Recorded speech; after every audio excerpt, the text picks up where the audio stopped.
కొరింథీయులకు రాసిన 2వ పత్రికలో 12వ అధ్యాయము 7 నుండి 9 వాక్యాలు చూడు. 2వ పత్రిక. నాకు కలిగిన ప్రత్యక్షతలో నేను ఎచ్చిపోకూడనట్లు నా శరీరములో ఒక ముళ్ళు నేను అత్యధికముగా ఎచ్చిపోకుండా నిమిత్తము నన్ను నలగొట్టుటకు సాతాను దూతగా ఉంచబడిను.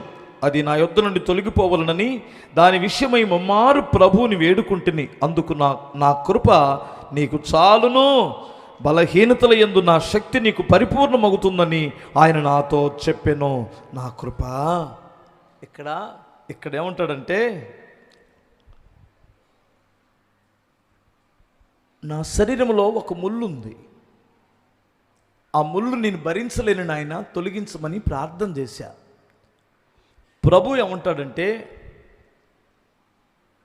ముళ్ళు కొరకు ఆలోచించమాక, నా కృప నీకు చాలు అన్నాడు అంటాడు.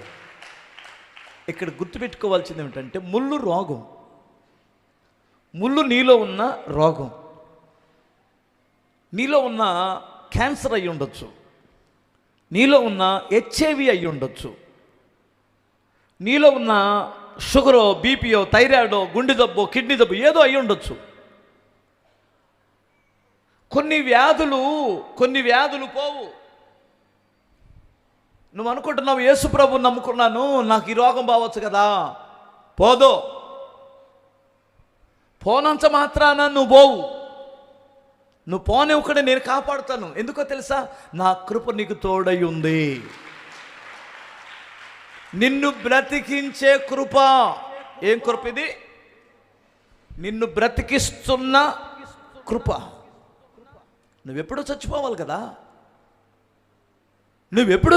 కదా, నీకున్న వ్యాధికి, నీకున్న బలహీనతలకి నువ్వు ఇంకా ఎందుకు బ్రతుకున్నావు? మన సండే స్కూల్ అనిల్ ఉన్నాడా? 2004లో చచ్చిపోతారని డాక్టర్లు చెప్పారండి. నేను గవర్నమెంట్ హాస్పిటల్కి వెళ్ళాను ఆ రోజుల్లో ఆయనకు ప్రార్థన చేయడానికి.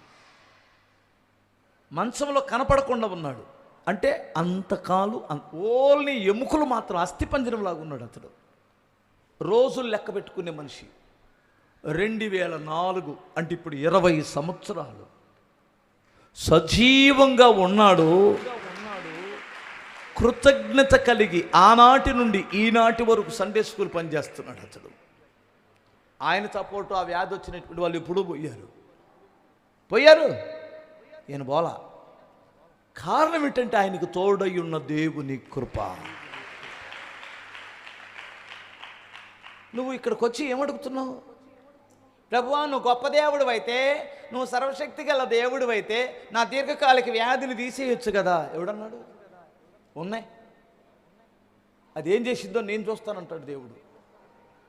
అది ఏమి చేసిద్దో నేను చూస్తాను. ఉన్నాయి. ఎందుకో తెలుసా? నీ శరీరంలో ఉన్న ముళ్ళు నిన్నప్పుడప్పుడు కదిలించాలా.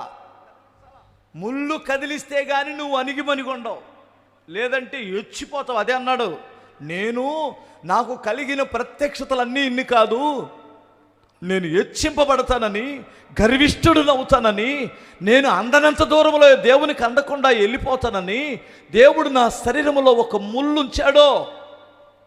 మరి ఎలా బ్రతుకుతున్నావు? ఓ పక్క నన్ను బ్యాలెన్స్ చేస్తున్నాడు హెచ్చిపోకుండా, ఓ పక్క చావకుండా బ్రతికిస్తున్నాడు. కొట్టు చప్పట్లో.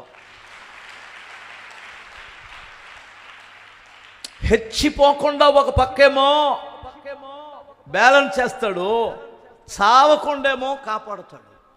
ఆ రెండింటిని బ్యాలెన్స్ చేయగలిగినటువంటి కృప నాకు తోడై ఉందన్నాడు పౌలు. హల్లెలూయా. 2 చేతులు ఎత్తి చెప్పు. ఎంతమందికి అర్థమవుతుంది? చిన్న రోగం వస్తే చాలు నా తల్లులారా, ఇక పోవటం. పెట్టి ఆలోచించుద్ది. నన్ను మంచి పెట్టి తీసుకొచ్చి పెట్టండి, సన్క్లాస్ పెట్టిలో పెట్టండి,